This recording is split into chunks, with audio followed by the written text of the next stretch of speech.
अस्सलाम वालेकुम स्टूडेंट्स, कैसे हैं? ठीक ठाक हैं। आज मैं एक अलग टॉपिक आपके लिए लेके आया हूँ। पढ़ाई के अलावा कि स्टूडेंट्स को मुश्किलात होती हैं कि किस तरह से जी हमने पेपर को एनुअल पेपर को अटेम्प्ट करना है, और एक उलझन सी ज़हन में रहती है। जब हम स्टूडेंट थे तो उलझन सी रहती है कि एनुअल पेपर में अच्छे नंबर किस तरह से लेने हैं, क्योंकि सालों की मेहनत होती है। तो किस तरह से लिखना है, किस तरह से जो इसके अंदर वर्क से हैं खूबसूरती पैदा करने की, हमें अच्छे नंबर्स मिले। तो मेहनती स्टूडेंट्स अमूमन इसके लिए ज़्यादा परेशान होते हैं। तो यहाँ पे मैं 4-5 वो आज बातें आपको बताने वाला हूँ जो कि आपके लिए ज़रूरी है किसी भी तालिब इल्म के लिए, और हम इसको वज़ाहत के साथ देखेंगे ताकि आपकी ज़हनी जो माइंड उलझन है, टेंशन है, ठीक है, उसको दूर किया जा सके। तो इंशाल्लाह हम इसको डिस्कस करेंगे, ज़रा तवज्जो फरमाइएगा। यहाँ पे how to solve annual paper, तो इसके हवाले से हमारे पास 4 तरह के क्वेश्चन मौजूद हैं।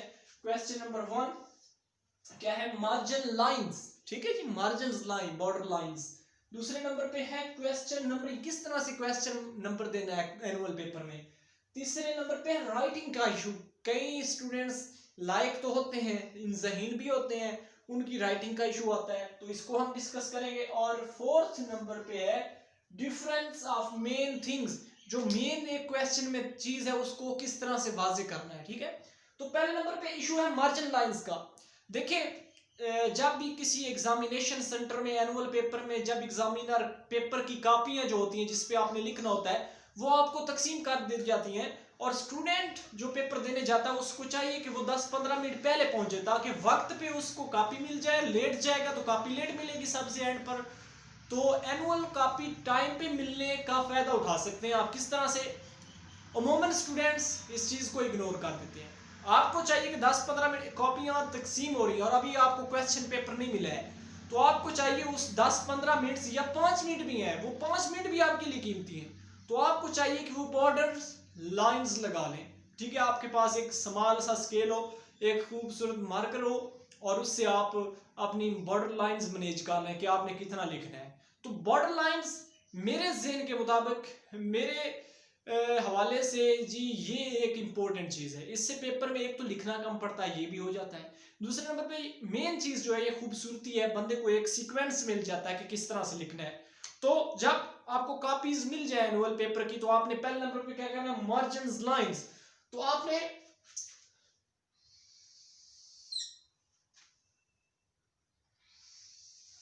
ये जी आपका पेपर है, और ये आपकी एक, मैं फर्जी यहाँ पे आपके एक पेज बना लेता हूं आपको समझाने के लिए। अब इशू ये है कि मार्जिन लाइंस कितनी फासला छोड़ के, कितनी इंचेस छोड़ के लगाना है।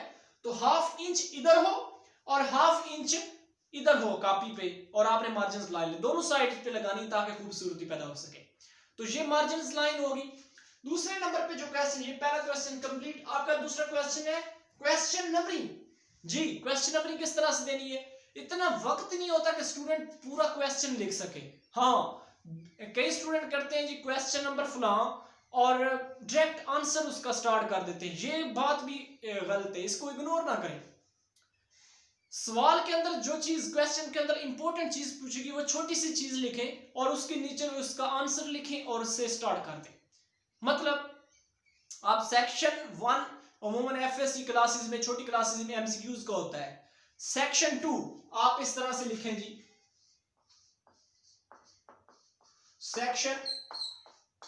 सेक्शन 2 लिख दिया।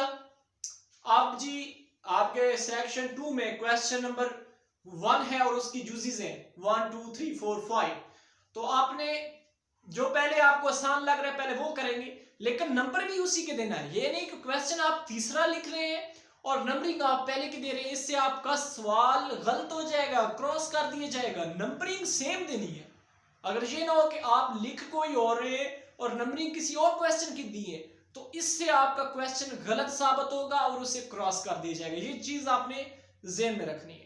अच्छा जी, आप क्वेश्चन नंबर 3 शॉर्ट क्वेश्चन है, आप सॉल्व करने लगे हैं जी। आपने 3 की हेडिंग दी, उन्होंने पूछा है define the definition of biology.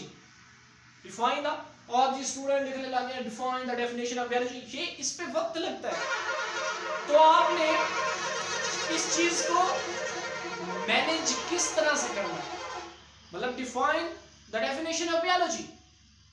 आपने नंबर दे दिया, आपने लिखना है सिंपल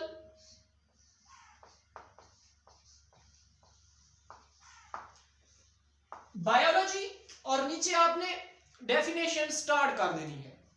तो इस तरह से आपका क्वेश्चन नंबरिंग वाला प्रॉब्लम सॉल्व हो सकता है। नंबरिंग सेम देनी है, ये ना हो कि क्वेश्चन कोई और हो, नंबरिंग आपने और दे दी। तो इस चीज का आपने खास तौर पर ध्यान रखना है, क्योंकि जब एग्जामिनर चेक करता है तो क्वेश्चन पेपर सामने रखता है जी, स्टूडेंट ने सेक्शन नंबर 2 से हाँ जी जूस 3, जब वो देखेगा कि जूस उसने 3 लिखी है, लेकिन जवाब किसका दे रहा है, जूस फर्स्ट का क्रॉस, क्योंकि उसने उल्ट काम कर दी है, तो नंबरिंग ही गलत दी है तो उल्ट कर दिया है ना, इससे गलत साबित होगा तो और आपके क्वेश्चन के नंबर भी नहीं मिलेंगे। तो ये चीज का आपने ध्यान रखना है। नेक्स्ट तीसरे नंबर पे एक अहम तरीन इशू है राइटिंग इशू। तो ये हमें चीजें मौसूल हो चुकी हैं और हम भी इसका शिकार रहे हैं। राइटिंग इशू देखिए, ज़हीन फ़हीम जो स्टूडेंट्स है या आमतौर पर जो स्टूडेंट नॉर्मल है, मीडियम है या हाई है, तो इनका राइटिंग का इशू होता है। देखें राइटिंग कुदरत की देन है, आप जितना भी सुधार लेना, जो बचपन में सुधर सकती थी अब इस लेवल पे नहीं सुधर सकती है। तो राइटिंग को लेके परेशान नहीं होना। तो राइटिंग के हवाले से आपने करना क्या है, आपको चाहिए कि जितना आप राइटिंग को साफ कर सकें बेहतर है, कटिंग्स वगैरह ना करें, ठीक है जी। जब आप कटिंग को इग्नोर करते हैं, आप राइटिंग को भद्दा करते हैं, तो इससे बैड इंप्रेशन पड़ता है जो पेपर चेक कर रहा है। तो इसके जो बंदा समझता है जी राइटिंग के नंबर ही नहीं है, मार्क्स नहीं है, साइंस में खासतौर पर बायोलॉजी में, तो ये उसका नेगेटिव सोच है। राइटिंग के बकायदा नंबर्स हैं और इसकी खूबसूरती है, ठीक है। तो जिन स्टूडेंट्स की राइटिंग मेरी तरह है, नॉर्मल है, तो वो परेशान नहीं, वो राइटिंग को साफ करें, सिंपल करें, ठीक है, तोड़ मरोड़ ना करें। और उसके अलावा स्टूडेंट्स कॉलेज में एकेडमीज में जी शिकार हो जाते हैं रिमूवर्स का। रिमूवर जी, कटिंग होगी और उसे रिमूव कर दिया, पेन से लिखा और उसे रिमूव कर दिया, तो ये चीज व्हाइटनर और रिमूवर का इस्तेमाल करना, क्योंकि इससे आदत पड़ जाती है और बकायदा ये जुर्म है एनुअल पेपर में आपका रिमूवर इस्तेमाल करना। तो इस चीज से आप बचें, ठीक है जी। तो जिनकी राइटिंग, अगेन मैं कह रहा हूं, जिनकी राइटिंग भद्दी है, बुरी है, वो राइटिंग को क्लियर करें, इग्नोर नहीं करना, कटिंग को इग्नोर नहीं करना। कटिंग से जितना आप करें, सवाल को साफ सुथरा लिखें। आप मतलब बायोलॉजी की आप डेफिनेशन लिख रहे हैं, तो डेफिनेशन के स्टार्ट पे बायोलॉजी इज डिफाइंड एट, आपने यहां से शुरू किया, इन्वर्टेड कॉमा लगाने हैं और डेफिनेशन के एंड पे भी आपने इन्वर्टेड कॉमास लगाने हैं। इसका मतलब ये होता है कि आपने हूबहू चीज को बयान कर दिया है, ठीक है, सेम वर्डिंग में। तो ये आपके 3 क्वेश्चन है एनुअल पेपर के हवाले से। Next, difference of main things, ये चौथे नंबर पे फोर्थ जो चीज है, ये भी बहुत अहमियत की अमल है। देखिए हमने 4 चीजें आज डिस्कस की हैं, तो ये 4 चीजें ही नहीं छोड़ी जा सकती, और अगर आप इनको फॉलो कर लें तो आप एनुअल पेपर में जो बंदा 50% तैयार है, मेरा यकीन है कि वो 99% तैयार होगा एनुअल पेपर के लिए। अब देखिए डिफरेंस ऑफ मेन थिंग्स, मतलब आप शॉर्ट क्वेश्चन के अलावा आपका सेक्शन 3 स्टार्ट हो गया और लॉन्ग क्वेश्चन आप लिख रहे हैं क्वेश्चन नंबर 2। तो उसमें आपने जब क्वेश्चन लिखना है लॉन्ग, क्योंकि लॉन्ग क्वेश्चन जो पहले आप उसमें डेफिनेशन सेट करते हैं, फिर उसकी मेंस थिंग। तो लॉन्ग क्वेश्चन के लिए ये है कि आप उसके पैराग्राफ्स बनाएं, स्टेप दर स्टेप, छोटे छोटे 3-4 लाइनों के पैराग्राफ्स बनाते जाएं। उसके अंदर जो डेफिनेशंस हैं उनको इन्वर्टेड कॉमास में, और कोशिश करें कि उनको रंगीन मार्कर से लिखें, और ब्लू इंक का इस्तेमाल करें। पेंसिल है, पेन है, ब्लू, ब्लैक में भी ना चाहें, आप ब्लू चीज का इस्तेमाल करें, ठीक है।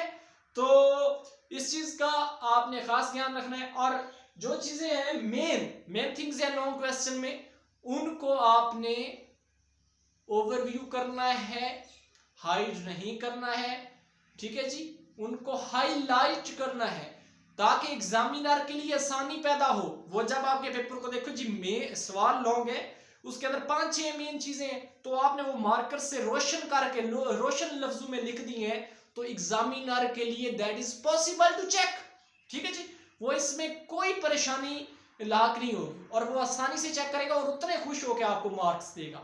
ये चीजें आजमाई जा चुकी हैं। ठीक है, तो ये आज आपकी चार margin lines, question numbering, writing issue, difference of main things. तो ये चीजें मैं आपसे फिर एक दरख्वास्त करूंगा आपके भाई के तौर पर, ठीक है, एज अ भाई समझ लें, तो क्योंकि हम इन चीजों से गुजरे हैं और मैं कह रहा हूं जो इस चीजों का हम शिकार हुए आप ना हो सके, तो इस पे गौर कीजिएगा और इन 4 चीजों का ध्यान रखिएगा ताकि आप एनुअल पेपर को वेल अटेम्प्ट कर सकें। नेक्स्ट मिलेंगे इंशाल्लाह किसी और वीडियो में, तो मेरी वीडियो को लाइक, सब्सक्राइब और शेयर कीजिएगा ताकि औरों का फायदा हो सके। वास्सलाम, अल्लाह हाफिज।